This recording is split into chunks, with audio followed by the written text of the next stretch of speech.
Before you ever place a trade, one of the best things you can do is develop a roadmap before you even get into the position, a pre-trade checklist, if you will. Very similar to how a pilot might do a pre-flight inspection, right? He's going to run through a checklist of all the important things that need to be addressed, that need to be checked off before he gets in the air. He does this every single time. There are no exceptions. He's going to run through all the things that need to be addressed. That way, nothing important gets missed and nothing critical gets overlooked. So today, let's do something very, very similar. Let's build a 4-step pre-trade checklist. That way you have a strong foundation that's going to allow you to trade a lot clearer and a lot more consistent over time. So let's go. Okay, so step 1 is liquidity. This is the case always and forever.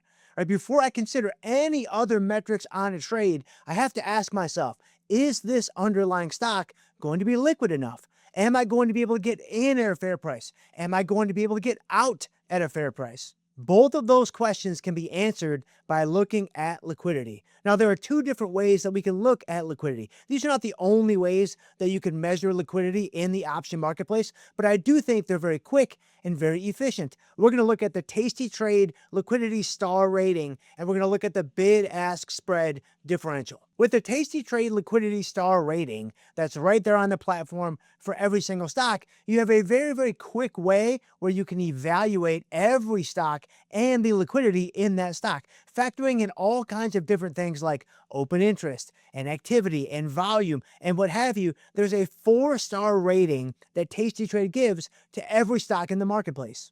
Anything with 4 stars is going to be highly liquid. You're going to have no issues with that stock. Anything with 3 stars is still going to be pretty liquid, and you're very likely not going to have too many issues with that stock. But anything with 2 stars or 1 star, I would expect there will very likely be some liquidity issues at some point over the life of the trade.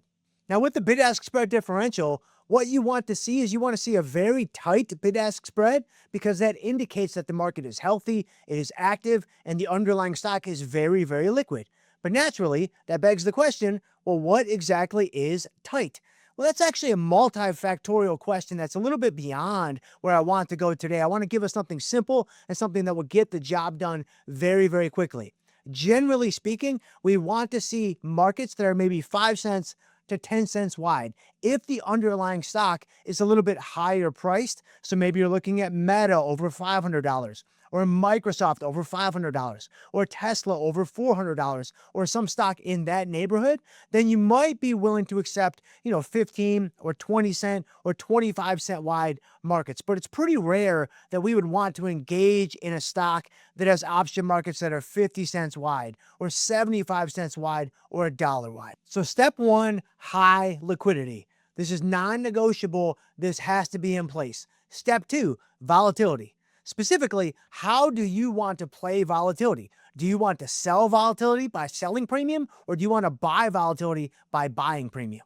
Essentially, you have to evaluate the volatility environment that you might be in right now, because volatility is going to tell you, are options relatively cheap right now, low volatility, or are options relatively expensive right now, high volatility? This is going to have a direct impact on the strategies that you choose later on in this pre-trade checklist.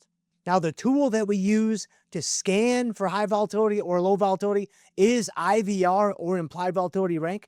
We're generally selling high IVR, so anything over 30, and then we're generally buying low IVR, so anything maybe 10 or single digits would be a prime candidate for buying volatility.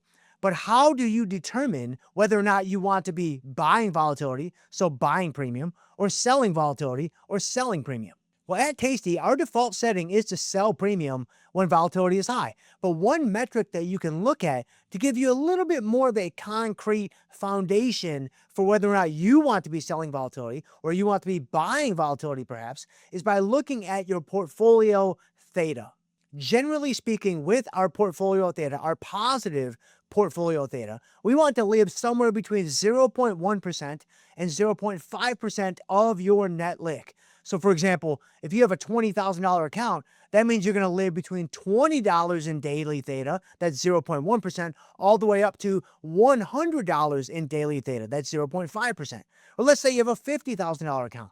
Now your range might be $50 in daily theta, 0.1%, all the way up to $250 in daily theta, which would be 0.5%. Generally speaking, when market volatility is lower, we tend to sit on the lower end of that range. And when market volatility is higher, that's when we tend to sit on the higher end of that range. So now you can look at what your portfolio theta numbers might be right now, and you can use that to help you determine whether or not you want to sell premium or whether or not you want to buy premium. You're selling premium, you're selling volatility, you're buying premium, you're buying volatility.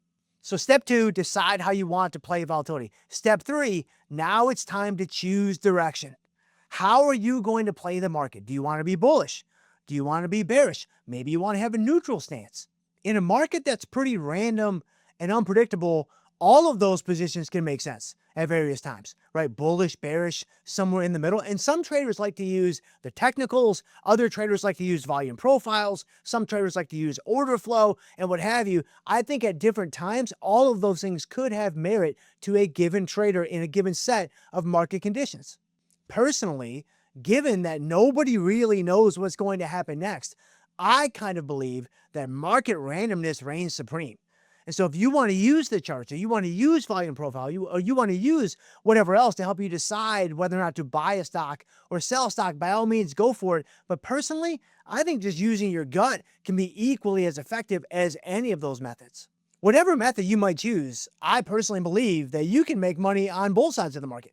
You can make money as a bull, you can make money as a bear. The thing that really matters in the end is going to be your strategy set and your adjustment protocols. So with liquidity checked off and volatility checked off, now you've decided whether or not you want to play the market higher or you want to play the market lower. All right, so step 4. Now it's time to choose our strategy and select our stock.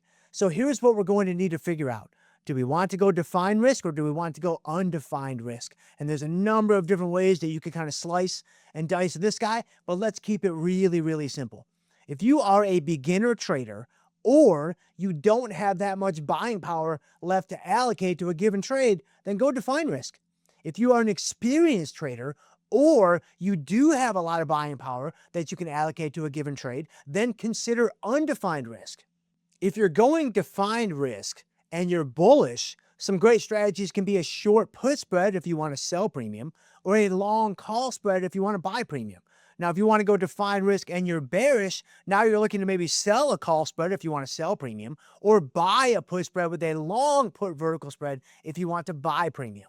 Now, if you want to go undefined risk, which is really only going to apply if you want to sell premium, then great bullish strategies could be a naked short put, or maybe a put ratio spread. Great bearish strategies could be a skewed strangle, where you're a little bit heavier on the call side to bring in that bearish delta, or a call ratio spread. And then if you want to play neutral with undefined risk, you're probably looking at a short strangle or a short straddle. Here, you're selling both sides of the market, you're letting both sides work for you, and you're just allowing the probabilities to play out with no directional bias. So stock selection-wise, this is actually pretty simple and straightforward.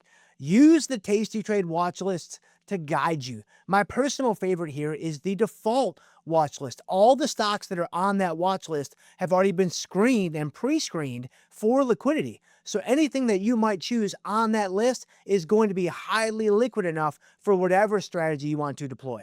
And so you've got your liquidity in check, you've got your volatility in check, you know what side of the market you want to play, so just choose a stock on that list and you're ready to go. So there's your pre-trade checklist. Liquidity, volatility, direction, and strategy. Run through that every single trade in that order, and you've got a really nice foundation for the rest of your trading career. We'll see you guys next time.